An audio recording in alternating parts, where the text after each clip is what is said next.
उत्तर प्रदेश में कांग्रेस पार्टी सरकार बनाने जा रही है। संख्या हमारे सदन में भले ही कम हो।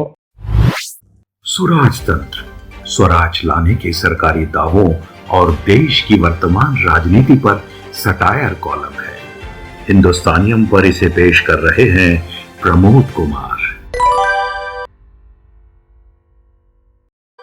यूपी पर रहेगी सोनिया की सीधी नजर, आखिर प्रियंका के कैरियर का सवाल है।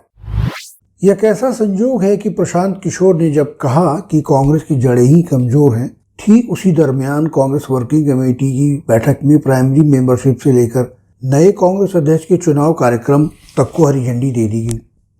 कमजोर कही जा रही कांग्रेस की उसी कार्य समिति में असंतुष्ट ग्रुप को सोनिया गांधी ने अपनी ताकत का एहसास कराया और यूपी, पंजाब, उत्तराखंड में होने वाले विधानसभा चुनाव की तैयारियों की प्राथमिकता गिनाई। पंजाब में कांग्रेस की संगठनात्मक शक्ति दिख रही है। किसान आंदोलन की वकालत करने से उसे अपनी सरकार बनाने का रास्ता आसान दिख रहा है। उत्तराखंड में हरीश रावत की कोशिशों से राज्य के एक बड़े नेता यशपाल आर्य पुत्र समेत कांग्रेस में शामिल हो गए, पर सबसे बड़े सूबे उत्तर प्रदेश में पार्टी का संगठन जमीनी तौर पर कहीं दिखाई नहीं दे रहा है। इलेक्शन कमेटी के अध्यक्ष पीएल पूनिया का दावा है कि यूपी विधानसभा चुनाव में कांग्रेस की सीधी टक्कर भारतीय जनता पार्टी से होगी, पर चुनाव में तो बस्ता लगाने वाला दस्ता अगर नहीं है तो चुनाव लड़ना भारी पड़ सकता है। राज्य में केवल भारतीय जनता पार्टी के पास ही काडर है जो बूथ स्तर पर बस्ता लगा सकता है। कांग्रेस समेत दूसरे सभी दलों में पार्टी के प्रति इस लगन का अभाव है। कांग्रेस में तो बूथ लेवल कार्यकर्ता बस्ता लगाने में ही अपनी तौहीन समझता है। अभी तक तो बस्ता लगाने वाले भी कांग्रेसी नहीं मिलते थे। चुनाव जो है वो भाजपा और समाजवादी पार्टी के बीच में है। कांग्रेस कहीं दूर दूर तक नजर नहीं आ रही। देखिए, ये जो आपका अनुमान है जी, वो पूरी तरह गलत है। हाल में घोषित एक समिति के अध्यक्ष ऑफ द रिकॉर्ड कहते हैं कि कांग्रेस की ट्रेन तो छूट गई, उसे 1-2 सीटें मिल गई तो गनीमत होगी। पर उत्तर प्रदेश कांग्रेस अध्यक्ष अजय कुमार लल्लू का दावा है कि पार्टी विधानसभा के लिए हर स्तर पर चुनाव लड़ने के लिए तैयार है। देखिए, जो लोग दिल्ली में बैठे हैं शायद उनको न दिख रहा हो, लेकिन ये स्पष्ट है कि उत्तर प्रदेश में कांग्रेस का संगठन आज सबसे मजबूत हालात और स्थिति में है। अभी उत्तर प्रदेश में सबसे पहले प्रदेश कांग्रेस कमेटी जो बनी उसमें सभी लोगों की जिम्मेदारी और जवाबदेही तय की गई और निरंतर जिला अध्यक्ष बने, जिला कांग्रेस कमेटी बनी, ब्लॉक अध्यक्ष बने। 840 ब्लॉक अध्यक्ष हैं, 8136 न्याय पंचायत हैं। न्याय पंचायत 840 ब्लॉक अध्यक्ष, 8136 न्याय पंचायत हैं और 60,000 में लगभग 39,000 ग्राम सभाओं का गठन कांग्रेस पार्टी ने कर लिया है। ये कांग्रेस पार्टी का संगठन है। फ्रंटल के संगठन काम कर रहे हैं और पिछले समय जोन स्तर पर, जिला स्तर पर और अब विधानसभा स्तर पर न्याय पंचायत, ब्लॉक, ग्राम सभा की इकाइयों का लगातार ट्रेनिंग कार्यक्रम भी कांग्रेस पार्टी कर रही है। 100 दिन 700 कैंप और 2 लाख विजय सेना हम बना रहे हैं। यूथ हमारा काम कर रहा है, एनएसयूआई काम कर रहा है, पिछड़ा वर्ग काम कर रहा है, महिला कांग्रेस काम कर रही है, माइनॉरिटी डिपार्टमेंट काम कर रहा है, दलित कांग्रेस काम कर रही है और निरंतर संगठन संघर्ष कर रहा है। और उत्तर प्रदेश में पहली बार हुआ है कि 3 दिन से लेकर 3 महीने तक 20,000 से अधिक कार्यकर्ताओं ने सरकार के दमन के खिलाफ, अन्याय अत्याचार के खिलाफ, किसान, नौजवान, गांव गरीब, खेत खलियान के मुद्दों को लेकर संघर्ष करते हुए जेल काटी है 20,000 कार्यकर्ताओं ने। लल्लू के हिसाब से पार्टी का प्रदर्शन जिला पंचायत स्तर के चुनाव में सबसे बेहतर रहा है। भाजपा या समाजवादी पार्टी जो दावा कर रहे हैं वो फर्जीवाड़ा है। उनका कोई आंकड़ा नहीं है, बल्कि वे हमारी सीटों को भी अपने खाते में जोड़ दे रहे हैं। उपचुनाव हुए, पहली बार समाजवादी पार्टी तीसरे नंबर पर रही और दूसरे नंबर पर कांग्रेस रही। 4 सीटों पर कांग्रेस पार्टी रही, समाजवादी पार्टी 1 सीट पर दूसरे नंबर पर रही, बाकी सभी सीटों पर तीसरे और चौथे नंबर पर रही। दूसरी बार उपचुनाव हुए 9 सीटों का, जिसमें 5 सीटों पर हम सेकंड स्थान पर है। 1 समाजवादी पार्टी जीती, 1 सीट पारस यादव जी के लड़के की। हाँ जी, हाँ जी। ठीक है। बाकी और सारी सीटों पर भारतीय जनता पार्टी, लेकिन हम 4 सीटों पर दूसरे स्थान पर है, चाहे वो आरती वाजपेयी जी हो, चाहे वो शंखवार जी हो, ऐसे तमाम सीटें जो उदाहरण के रूप में। जिला पंचायत का चुनाव हुआ, जिला पंचायत में हमारे 1900 हमारे कैंडिडेट 3200 में 1900 कैंडिडेट हमने घोषित किया। अभी मुझे देख के बताना पड़ेगा, लेकिन हम लोगों ने अच्छी स्थिति में जिला पंचायत फर्स्ट और सेकंड और थर्ड पर रहे। समाजवादी पार्टी ने जितना भी फोकस किया जिला पंचायत में, जीते कम, दूसरे को पकड़ के अपना नंबर दिखाया। इसके प्रमाण भी आप कहेंगे तो मैं आपको, हर आदमी ने अपने प्रत्याशी घोषित किए थे, वो परिणाम हम दे देंगे। आखिर समाजवादी पार्टी है कहाँ? सवाल ये है। अखिलेश यादव को तो घर से बाहर निकलने में डर लगता है। अगर आप बताइए, 1 साल में, 1.5 साल में भारतीय जनता पार्टी ने मेरे ऊपर 167 मुकदमे लिखे हैं, 100 बार से अधिक मेरी गिरफ्तारी की है। क्या आपने सुना अखिलेश यादव पर मुकदमा है?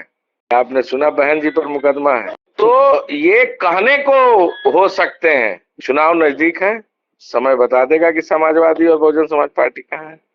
प्रदेश अध्यक्ष अजय कुमार लल्लू का दावा है कि पार्टी में अनुशासन सबसे बढ़कर है, कोई भी व्यक्ति विशेष पार्टी से बड़ा नहीं है।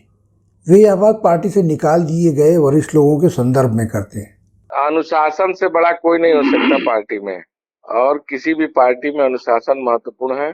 जो अनुशासन तोड़ेगा उसके खिलाफ कार्रवाई होगी। वरिष्ठ लोगों को पार्टी से निकाल देने के फैसले को लेकर पार्टी में रोष है, पर जिस हिसाब से पार्टी के वरिष्ठतम नेता निकाल दिए गए, उसके बाद से पार्टी में किसी किस्म की बगावत या अनुशासनहीनता के समाचार नहीं आ रहे हैं। यह बात दीगर है कि पार्टी छोड़कर जाने वालों का सिलसिला अभी जारी है, पर प्रदेश अध्यक्ष इसे बुरा नहीं मानते। वे कहते हैं कि जो डरेगा, जो कायर होगा, वो पार्टी छोड़कर चला जाएगा। और बहुत सारे लोग हैं जिनको अपनी संपत्ति का, अपने परिवार का और अपने धंधे का डर है, इसलिए कांग्रेस पार्टी छोड़ के जा रहे हैं। और जो संघर्ष करने वाले लोग हैं वो आदरणीय राहुल गांधी जी के साथ और प्रियंका गांधी के साथ खड़े हैं। विधानसभा चुनाव में कांग्रेस के बेहतर प्रदर्शन को लेकर अजय कुमार लल्लू आश्वस्त हैं, पर पिछले विधानसभा चुनाव में हारी सीटों की संख्या को वे आधार नहीं मानते। अगर वे कांग्रेस के भविष्य को लेकर इतनी ही आश्वस्त हैं तो सवाल उठता है कि कांग्रेस की तरफ से मुख्यमंत्री का चेहरा क्यों नहीं पेश किया जा रहा है। पीएल पूनिया का कहना है कि कांग्रेस में परिपाटी कभी नहीं रही, हमेशा जीते विधायक की पार्टी का नेता चुनते हैं जो मुख्यमंत्री होता है। प्रदेश संगठन को नए सिरे से गठित करने के साथ मीडिया टीम को भी प्रभावी बनाया गया है। इसके बाद चुनाव के लिए कैंपेन कमेटी समेत एक अनोखी चार्जशीट कमेटी का भी गठन किया गया है, जो सरकार पर आरोप लगाकर उसे कटघरे में खड़ा करने की कोशिश करेगी। कांग्रेस में यह पहली बार हो रहा है कि चुनाव की तैयारियों को लेकर समय से काम हो रहा है, जिस पर सोनिया गांधी की सीधी नज़र है। और हो भी क्यों नहीं, जब बेटी प्रियंका के करियर का सवाल हो। अभी तक प्रियंका अमेठी का काम देखती थी, अब सोनिया अपनी बेटी के लिए रोड मैप तैयार कर रही। कांग्रेस कितनी सीटों पर चुनाव लड़ेगी? माना जा रहा है कि पार्टी किसी भी दूसरे दल से कोई समझौता नहीं करेगी। इस लिहाज से किसानों के प्रभाव वाले तथा मुस्लिम बहुल क्षेत्र या जाति विशेष के प्रभाव वाले क्षेत्र में युवा प्रत्याशियों को टिकट देने का फैसला कांग्रेस ने किया है। प्रयागराज की केवट बाला पारो की मांग पर प्रियंका ने 40% टिकट महिलाओं को देने का ऐलान कर ही दिया है। व्यवहार में अगर ऐसा होता है तो महिला मतदाताओं पर कांग्रेस का थोड़ा बहुत जादू चल सकता है। योजनाबद्ध तरीकों से हो रही तैयारियों के बीच यह माना जा रहा है कि टिकटार्थियों में से बहुतों के नाम पहले से तय हैं। बहुत से नए निर्णयों की तरह पार्टी में बजट भी आ गया है, जिसको लेकर प्रियंका वाड्रा के सचिव संदीप सिंह और पीसीसी अध्यक्ष अजय कुमार लल्लू के बीच जोर आजमाइश भी हो चुकी है। संदीप सिंह के बारे में अजय कुमार का कहना है कि कांग्रेस पार्टी एक विचारधारा है और संदीप सिंह नेता नहीं है। संदीप सिंह एक उनके साथी सहयोगी हो सकते हैं जी, लेकिन वो पार्टी के कोई कैडर नहीं है। कन्हैया कुमार की क्या उपयोगिता देखते हैं यूपी में? देखिए, वो बिहार कांग्रेस में जाएंगे, बिहार की राजनीति करेंगे, तो कांग्रेस पार्टी है भैया, वो आए हैं, सबका स्वागत है। प्रियंका को इस झगड़े के बारे में पता चला पर वे खामोश रहीं, क्योंकि उनके लिए दोनों की अलग अलग इम्पोर्टेंस है। कांग्रेस की प्राथमिकता किसान है, सो उसका फोकस पश्चिमी उत्तर प्रदेश और तराई क्षेत्र की लगभग 140 किसान सीटों पर होगा। यहाँ किसान यूनियन किसी भी पार्टी का भाग्य तय कर सकती है। इस लिहाज से लगता है कि पश्चिमी उत्तर प्रदेश और तराई वाले क्षेत्र में त्रिकोणीय संघर्ष की स्थिति बनेगी। किसानों के अलावा कांग्रेस का दूसरा लक्ष्य अल्पसंख्यकों का दिल जीतना होगा। इसके लिए पार्टी ने मुस्लिम युवाओं युवतियों को आगे लाने का मन बनाया है। संगठन में तो यह साफ दिख रहा है। अब टिकट बंटवारे में भी कांग्रेस यह लागू करने की सोच रही है। मुस्लिम बहुल सीटों की संख्या लगभग 147 तक आंकी जा रही। जहां तक मुद्दों की बात है तो चार्जशीट कमेटी को यह जिम्मेदारी दे दी गई है, जो एक तरह से चुनाव संपन्न होने तक नेताओं के लिए टॉकिंग पॉइंट तैयार करेगी। फिलहाल सरकार के घोषणा पत्र के अलावा केंद्र की नीतियों के चलते महंगाई, बेरोजगारी, किसानों की समस्या, अल्पसंख्यकों की समस्याओं पर कांग्रेस अपना चुनाव फोकस करेगी। विपक्ष के तौर पर बुनियादी सवालों को लेकर, चाहे वो किसानों के मुद्दों को लेकर, नौजवानों के रोजगार के मुद्दों को लेकर, चाहे वो बिगड़ते हुए कानून व्यवस्था को लेकर, महिला सुरक्षा को लेकर, कोरोना काल के दौरान किसी भी विषय और मुद्दों पर, या अभी जो घटना हुई है आपने देखा होगा लखीमपुर में, तो इन सभी विषयों और मुद्दों को लेकर कांग्रेस पार्टी ने सदैव संघर्ष किया है। लाठी खाए हैं कार्यकर्ता, जेल गए हैं, निरंतर लोगों के साथ खड़े हैं।